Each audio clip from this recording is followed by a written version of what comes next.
Hey friends, if you wish to install and use Spotify on your Windows 11 computer, then please watch this video. I will guide you through the procedure. Now, these days, the best procedure is to open Microsoft Edge if you have it, which you surely will, and search for Spotify, download, and hit enter. Now, go to this first website, that is spotify.com. Make sure that it's spotify.com and not any other third party website. And then you can click on download directly from Spotify. Don't choose the Microsoft Store option because it may not work.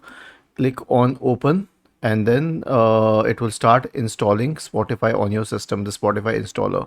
You'll have to wait for a few seconds. It's not a very heavy software. The reason it's not a heavy software is because it picks up all the music and all the media from the internet itself. So the client is a very small one. Now it's installing Spotify on my system.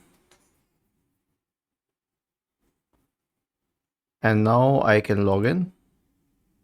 The login will be through the online app. Now I'll pick my email ID. I'll enter my password.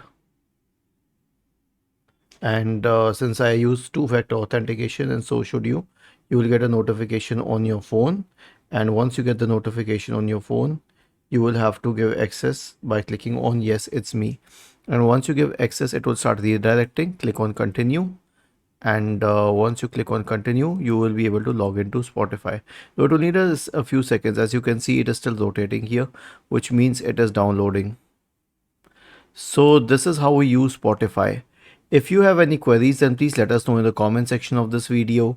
Do not forget to subscribe to the channel.